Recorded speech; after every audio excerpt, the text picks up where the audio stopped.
go. What's up, y'all? I'm GW Reads, and this is Throwing Light. And if you're not throwing light, you're not acting right.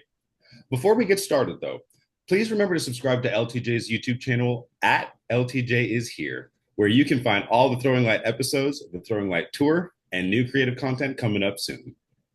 Now, let's go ahead and get started.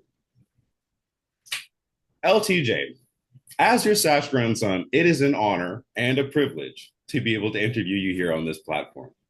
So far, it's been 100 episodes since we've had a major personal look into your life. Since then, what's been going on with you? What's changed? Well, this is fun. You get to put me in the hot seat here. Mental health. My mental health is so good. I don't know if people know, I have bipolar depression. I got diagnosed with bipolar depression in 2015, and there was a lot of denial about it. And I tried so many different medications. And about, when I got in the 2020s and I started turning my life around, I was a crystal meth user addict, and it took me a good way to rebound. Obviously, that was affecting my mental health at the time. So I got into, I think what really changed my life is I got a DUI. Well, I didn't get a DUI. I didn't get a DUI, but I did get arrested for driving under the influence. And through that whole process, that was like in 2017. Through that whole process, around 2019, I got my sentencing. I did not get, a DUI. They, looked at my record and everything, and it just kind of gave me probation. And part of that probation was intensive Hmm. intensive outpatient therapy. And that was the first time I really got to talk about why I was using drugs with the community. And we talked about like my sexual assault. I'm a sexual assault survivor. I was raped on my birthday in 2013 when I was 29. And so that was a lot of trauma there too. That was really hurting me. And my relationship with the LGBTQI plus community is very strained through my addiction because you can find a lot of that stuff within our community, which is problematic. But I decided when I joined the leather community and got involved in activism and stuff like that, that I would really, really work hard to work on the trauma. I'm also a physical abuse survivor, sexual abuse. My father abused me, sexually abused me, and a lot of different things. So I thought that in order for me to really, really be like tapped into my life, that I need to really get down and start pulling out that gunk that's kind of making me might trigger me to act in ways that aren't authentic to myself. So I would say that I'm just working on being a very independent minded person. I don't, I'm not a political person. Um, I'm spiritual but not religious. So I'm just in a very comfortable place now. I see that the world is on fire now, and there's just a lot of craziness, but I feel very sane right now. So I'm very blessed for that. So I would just really encourage people go to therapy. If you're struggling with your mental health, I am doing great. I'm doing great. I'm doing so great that I was able to discontinue two of my bipolar medications, and I only take one. So that's where I am today, y'all. That's something to celebrate. It's really about freeing this mind. I just want to say mental slavery is a real thing. People have talked about it throughout American history, out through world history, and you've got to just be able to control your own mind and make your own decisions. Beautiful. First, I want to thank you for sharing that aspect of your life and your experience because not a lot of people want to talk about the mental health or talk about some of these harder topics, substance abuse, trauma, assault. Um, that's a very big story to tell, and for you to kind of take that weight and carry that for us, that's very beautiful. And I know that your story has affected a lot of people and helped them, with where to go. I know that 2 years ago, the last time that we really heard from you, you were a title holder yourself. You were Mr. Austin Eagle 2024. Yeah, I mean, I'm sure I've worn this on this show before. I mean, we know this. This isn't. I mean, anyone that's watched the show or all that, but obviously, yes, it has been. There has been a lot of growth, and I feel like I'm kind of ending and rounding out that chapter of Mr. Austin Eagle 2024. I've been very doing a lot of soul searching about being in the not only the LGBTQ plus community, the leather community, but also the very small demographic called the title holder community.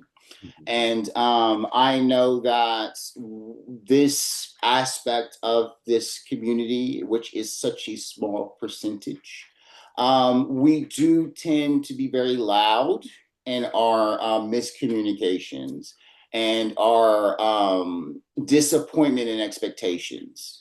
And so, which is fair, you know, a lot of the time, but I do want to echo a lot of what people say that have issues, especially with social media, is that there has to be a way to kind of communicate with each other, signal to each other when we have problematic people in our community. We should be really celebrating the heroes in our community and not so much distracted by negative behaviors and things like that.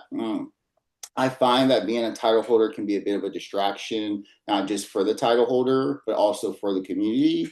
If we start focusing on just that title and not the work that's being done, or what is a really common issue that I think we see is that sometimes sashes get awarded to people that aren't quite fit for it. Hmm. And when those decisions are made or these titles are awarded to these people, then it sends a message of discomfort for a lot of the community for problematic people. And so they want to vocalize this. They want to point these things out. A lot of us don't have access or the connections. Look, I tell you, if there's something going on with a contest or an event or something, I can just find out who's in charge and mess. I'm that person. I'm connected. I can reach out directly and be like, hey, this was brought to my attention. I just want you to know what's going on to be said, blah, blah, blah. Be aware of this. Like I will message you and communicate with you in the background so you don't, so you can address this in a meaningful way. Um, so I've just seen that it's time for us. And I'm gonna go ahead and kind of plug in. This will happen, in a few weeks. I'll be doing the No Title Needed panel for Throwing Light at the Austin Kid Weekend 2026 event. And I'm going to be really trying to push title holders to start sharing their titles with the rest of the community. Just because you have the title doesn't mean you're the best person for the task that comes into your table or to your lap. Right. You can be a title holder for a year. And maybe, instead of you being in the spotlight the whole time, maybe put other people in places that can perform the duties and the tasks more efficiently than you can. So I want to step into a world where we kind of form a union and not put titles on such a pedestal that the rest of the community feels like they can't obtain a certain status to be effective leaders in this community. So you will kind of see me make that kind of content change in for the show too. I just want to say it's a complete myth that this is just for title holders. I know that you see a lot of that. I was a title holder, but I think you will see a lot more reflection of the guests coming on in the future, especially starting in June, are going to be a lot more a wider mainstream guests, and you're going to see Throwing Light kind of move in a mainstream direction.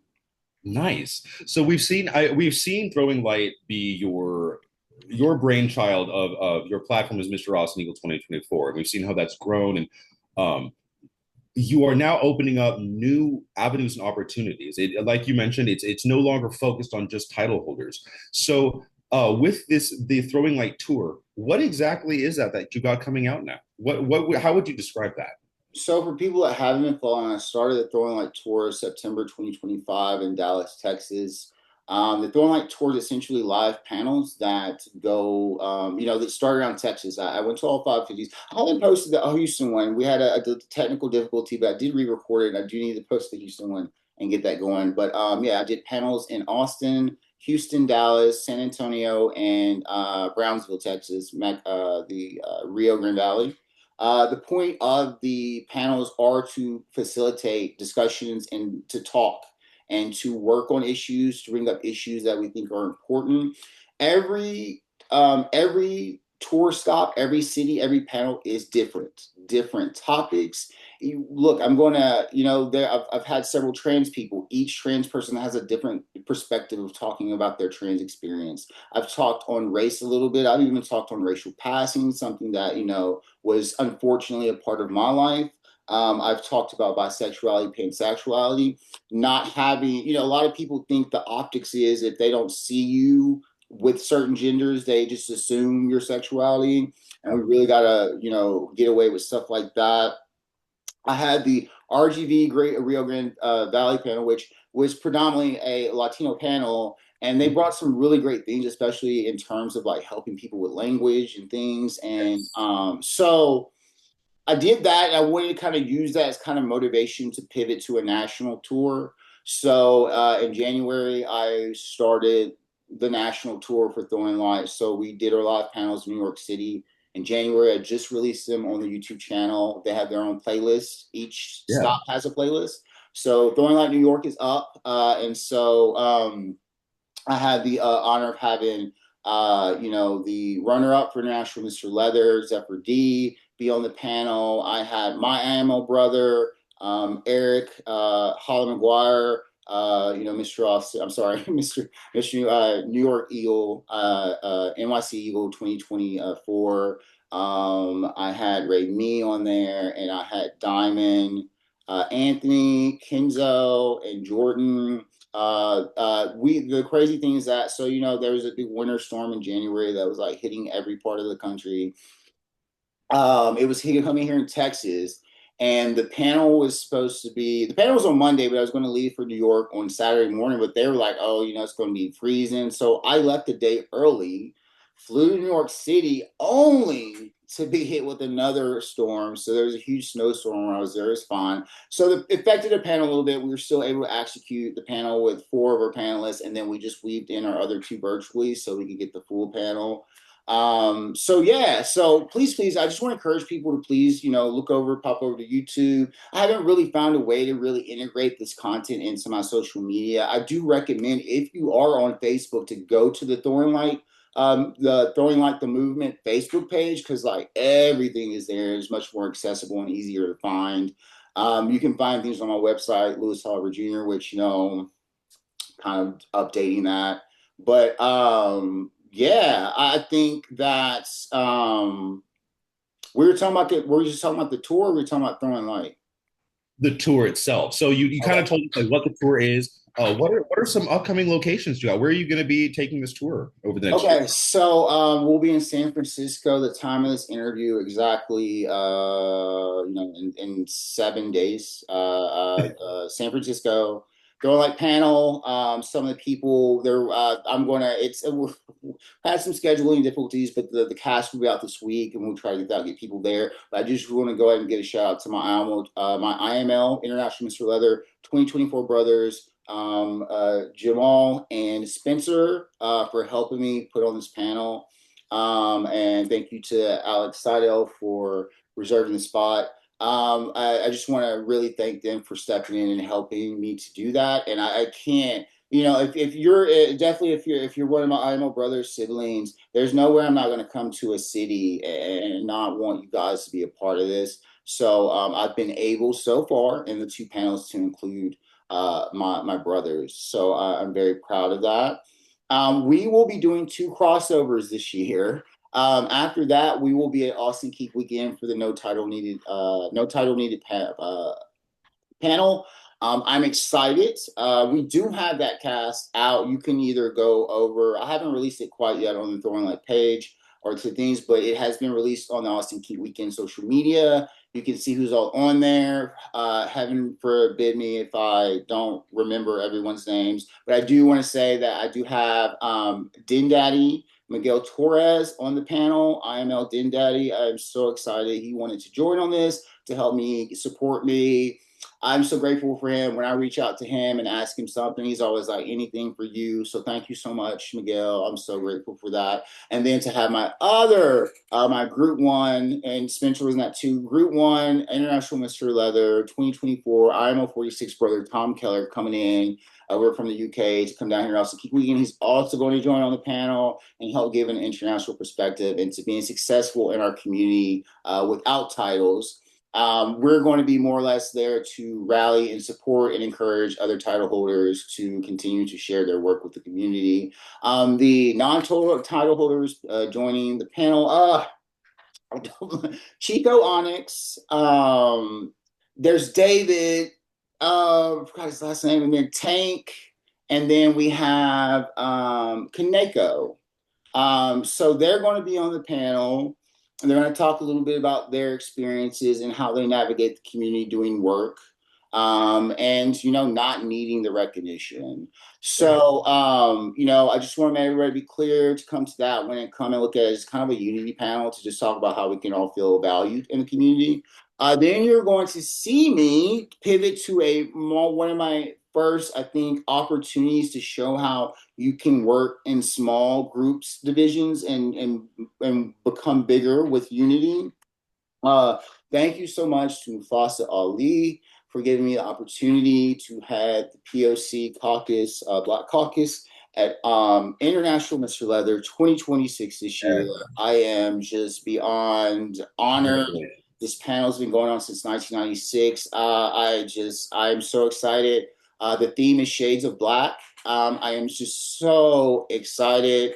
I'm going to start reaching out to people for this panel, even though this is going to be a panel that focuses on the Black aspect of the community. It's for everybody. I want everybody to see how we can just have a discussion about internal issues and work on them and be seen. So that's an honor. It's just such an honor because it just my backstory in my life of always struggling with my racial identity, and to be in this community and have my experiences accepted, and I'm so excited. So thank you. I'll be doing that panel. So that will be another Throwing Light crossover.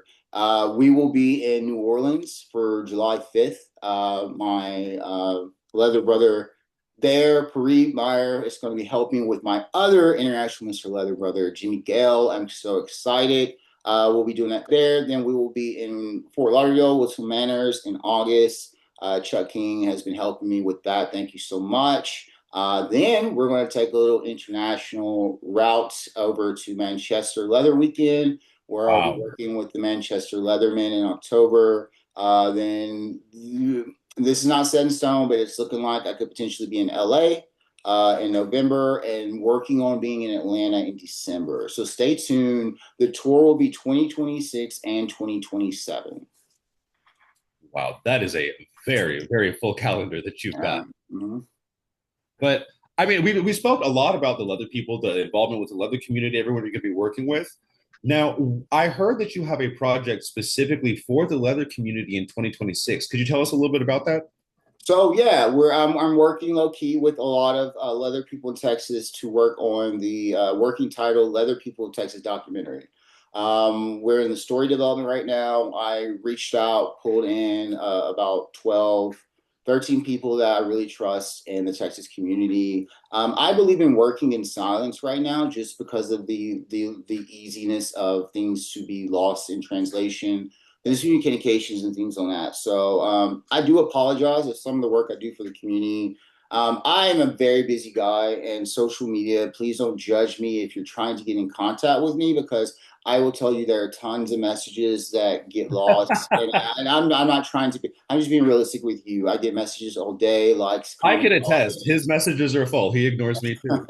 So, I encourage you to just, if you're trying to get in contact with me for something substantive, just keep at it. Or please, if you can, see me in person, I'm very approachable. I'm very friendly. I'm going to say hey to you, even if you don't say hey to me. So I encourage you, especially right now with things being so volatile, and how we communicate and stuff on social media. Please, let's meet in person. Let's talk. Let's get to know who we are. But the documentary will focus on the lives of certain leather people here in Texas. We are going to try to highlight as many people as we can. We will try to have an opportunity where at least everyone can make a cameo that wants to be involved. We'll be trying to we'll be focusing on the five major areas that we have leather groups, which will be Austin, Dallas, Houston, San Antonio, and Rio Grande Valley. I'm really excited about that. I was really being ambitious and wanting to start to film around Austin Key Weekend. I think there'll be some pre-production work during Austin Key Weekend to help me figure out how to get things moving. The goal is to start around filming in Pride Month in June, and film throughout the summer, hoping to wrap up. I'm just trying to figure out all our crew and what we're going to need to get that going. We've applied for a grant from Netflix actually, and we'll find out in July if we got the grant money for that. For that, we're going to keep forward. I believe people are going to invest in this project. We want to break negative stereotypes. I think being in Texas, this makes this even more phenomenal project because we are in such a very um, we're just in a very hateful Yeah. Yeah. very hateful area. There nothing to help people, just things to hurt, and they don't do research and studies to see why the things that we need, and it's just always taking away and limiting the potential of human beings. And it's hard to be. It's definitely hard to be a trans person in Texas, and it's hard to be a leather person in Texas too. And I just want people to see that even in the hardest places in the United States, that we can still come together as a family, and regardless of all the trivial issues, the conflicts that we have, we are a unified community in terms of, how to get information to each other around the state, how to go, it's not very common for us in Texas. And I've said this before, I just got back from Dallas, I'm in a different city every month in Yeah. Texas. And it's, most of the places take less than 3 hours to get to. So, the documentary's point is to break the stereotypes that have existed since the 80s about leather culture. I really took the movie Cruising with Al Pacino, really has affected me in terms of how it has, depictions of deserved negativity towards us. And I want to flip that and show that we are whole people. So the documentary will be surprisingly light on leather. So, and very heavy on heart.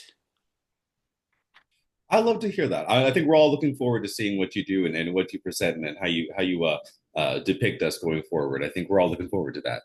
Thank you. Spoken about your cross country endeavors. We've spoken about how you even travel across Texas. But looking specifically at Austin, are there any local events, local kind of projects that you're working on or trying to cultivate here? And just real quick, if you follow me, they're the leather flash mobs that, trying to get in a consistent state that, if we're not doing them monthly, at least doing them quarterly. And the same thing with naked people reading. So those are two things that I'm working on in regards that, I'm actually working on trying to transition things that can be in the community long term to other leaders and, like GW here, these are not things that naked people reading is not something that I started. It was given to me by Joey Slane, who was a novelty shop owner here. So I am keeping this going because I know it's necessary, and the presentation of body positivity is so important. Trans people show up to these events, bisexual people, women. I want to keep that diversity. So, and the leather flash mobs, we just show up together, have a good time. We go to Dave and Buster's, whatever. Love So, it. yeah, those are like active things that I think just have a lot of longevity that I would like to see be established permanently in the community. Yes, I love that. We let's take a little bit of a pivot then, because we've talked all about the leather community. We've talked about your involvement. We've talked about leather people of Texas. We've talked about throwing light. We've talked about no title needed. But broadening our scope and our vision, are there any projects you're working on that transcend the leather community altogether? Mhm.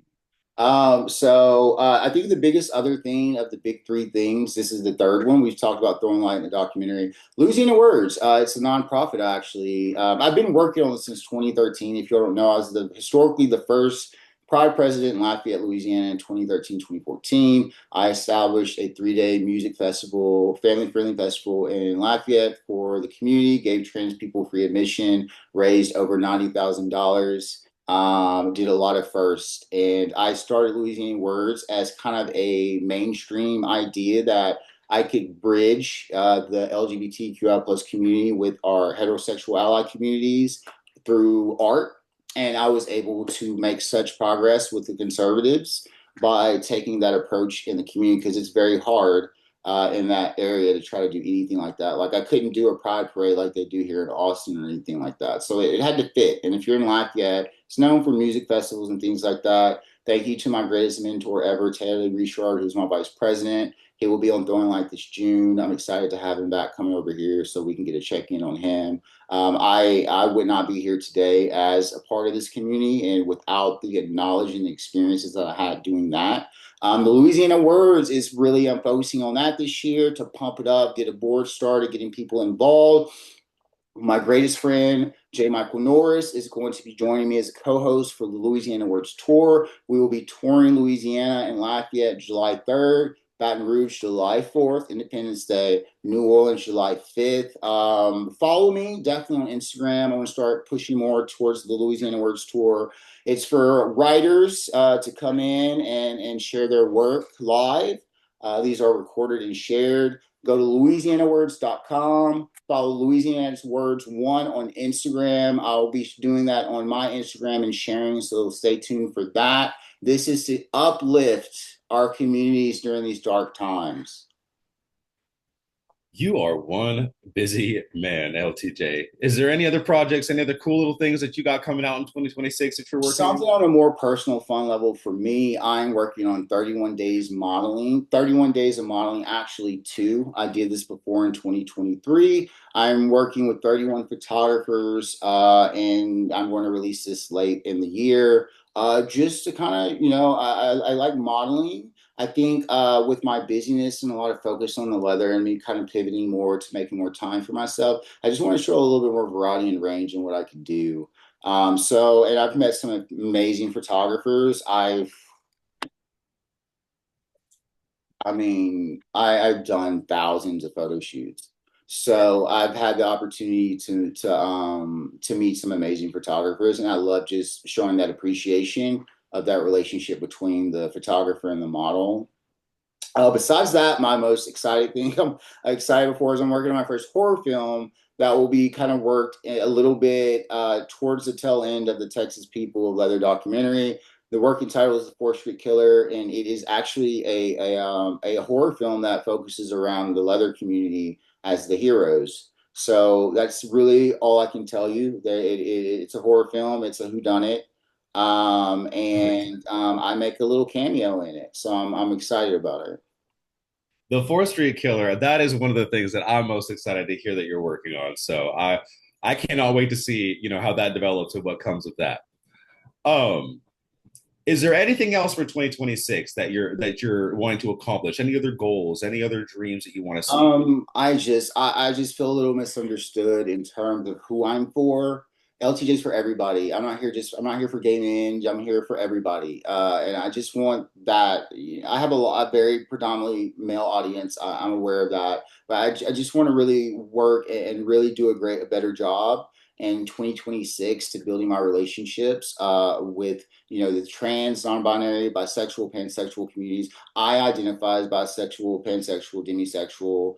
I really don't care what the optics of what people think, but I do want to embrace that and have the confidence to do that a little bit more. We get kind of tunnel vision in what we think we need to do sometimes. And I just feel I'm very starving as an artistic person in terms of working with those relationships. I think Naked People Reading is a great place to really cultivate that. But you will just see me doing a lot more with those groups. Beautiful. I think that our community could definitely use that. So thank you. Before we wrap this up, I think there's one more little thing to talk about, and that would be my little name change here to LTJ Reads. So do you want to tell us a little bit about that, LTJ? So yeah, this is just kind of like this is not about creating a mini me or anything like this. It's actually about creating a team. because Graham is a very different person than I am. So I'm working on the House of Reads, and this is just in terms of talent and people that are very ambitious in terms of wanting to make some really, really, really aggressive changes in the community, as I'm doing. Graham is eager to learn, and a lot about mentorship, that I've learned so much, especially from J. Tobias Perry. Please, if you haven't got the Leather Leadership Collection, Yes. please. Check those out. I'm going to actually be posting some stuff on my Instagram on how to get that and do that. That's a great mentor if you're getting involved in the community to kind of start. He has two great books that are out. You will hear me talking more about those this year. What I want Graham to do, I want Graham to be set up for success and in a way that maybe I wasn't. But I also want to see him be able to take things like the leather flash mob and naked people reading and make those things a staple and create something that's authentically Austin for our community.